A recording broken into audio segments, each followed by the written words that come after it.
Imagine a town where the ground beneath your feet is on fire.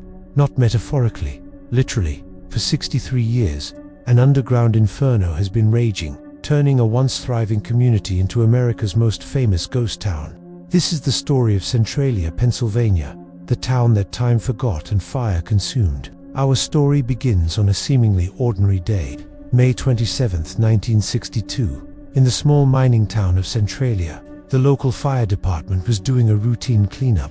They decided to burn some trash in the town's landfill pit.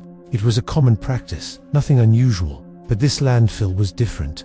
It sat directly on top of an abandoned anthracite coal mine, and through a small unsealed opening, an exposed vein of coal was just waiting for a spark. That day, it got one. The fire from the trash pit crept down into the mine, igniting a massive, labyrinthian network of coal seams that honeycombed the earth beneath the entire town. It was the start of a disaster that would burn for decades, and is still burning today. At first, nobody thought it was a big deal. An underground fire, annoying, but surely manageable. The initial plan was simple: dig it out. But they underestimated the beast they were dealing with. The mines were a maze, a sprawling underground city of tunnels and shafts. The fire had the perfect conditions to thrive: an almost endless supply of fuel from the coal, a steady flow of oxygen from the countless mine openings, and intense, self-sustaining heat. It was the perfect storm for a fire that simply refused to die. Between 1962 and 1969, a series of increasingly desperate and expensive attempts were made. They tried digging trenches to cut off the fire's path. They tried flushing the mines with millions of gallons of water mixed with crushed rock. Nothing worked. The fire just laughed, bypassed their barriers, and kept spreading deeper and wider.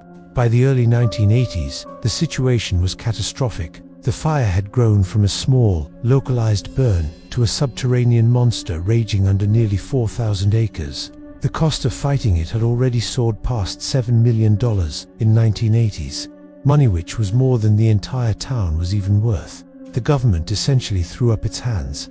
It was cheaper to let it burn. For nearly 2 decades, the residents of Centralia lived with a hidden danger. They could smell the acrid smoke, see strange vapors rising from the ground, and feel the warmth under their feet in the winter snow. But life, for the most part, went on. Until Valentine's Day, 1981. That was the day the hidden danger became terrifyingly real and captured the nation's attention. A 12-year-old boy named Todd Domboski was walking through his grandmother's backyard when the ground suddenly gave way. He plummeted into a steaming 4-foot-wide sinkhole.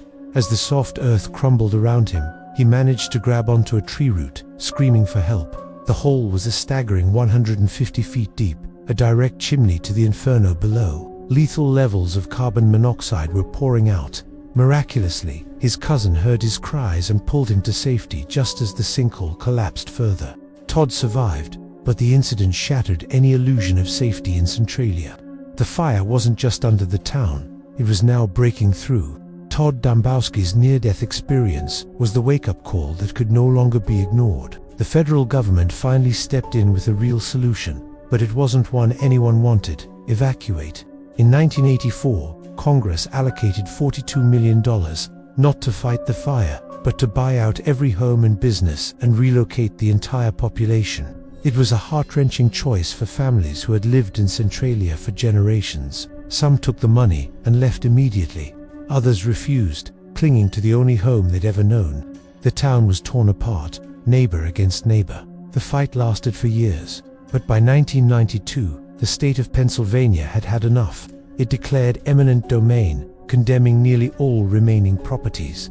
The holdouts were now considered squatters on state-owned land. Bulldozers moved in, and one by one, the houses were torn down, leaving empty lots and streets leading to nowhere.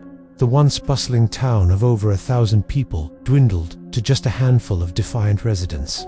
After decades of legal battles, a final settlement was reached in 2013. The last 7 residents won the right to live out the rest of their lives in their homes. As of today, only 5 remain, living quiet lives amidst the ruins, surrounded by warning signs and the ever-present steam rising from the ground. So what does Centralia look like today? It's a modern-day Pompeii, frozen in a state of slow-motion decay. The fire is still raging underground, with temperatures reaching over 1,000 degrees Fahrenheit in some places. The landscape is scarred. Roads are buckled and cracked. Steam and smoke billow from countless fissures in the earth, especially on cold or damp days. The air smells of sulfur. For years, a stretch of the abandoned Route 61 became a counterculture landmark known as the Graffiti Highway, its cracked pavement covered in a vibrant, ever-changing mural of spray paint. In 2020, to deter the thousands of tourists, the owner covered the entire highway with dirt.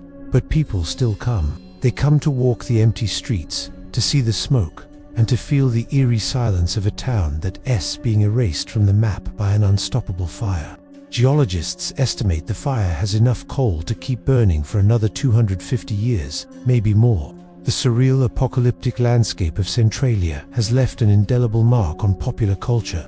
If you've ever played the video game Silent Hill or watched the movie, you've seen Centralia's influence. The creators directly cited the town as their inspiration. The perpetual fog is Centralia's coal smoke. The fractured, collapsing roads, the sense of utter abandonment, it all came from this real-life ghost town. It's been the subject of countless documentaries and a pilgrimage site for urban explorers, photographers, and anyone fascinated by the darker side of American history. Centralia is more than just a failed town. It's a living, breathing, burning monument to an environmental disaster. It serves as a stark reminder that sometimes, when we play with fire, we start a blaze that can never be put out. It's a place where the earth itself is trying to swallow a town whole. And for the last 63 years, it has been slowly succeeding. Thank you so much for watching. The story of Centralia is a complex one, mixing human error with the immense power of nature. What do you find most fascinating or tragic about this town? Let me know your thoughts in the comments below. And if you enjoy stories about the strange and forgotten corners of our world, be sure to like this video and subscribe for more. See you next time.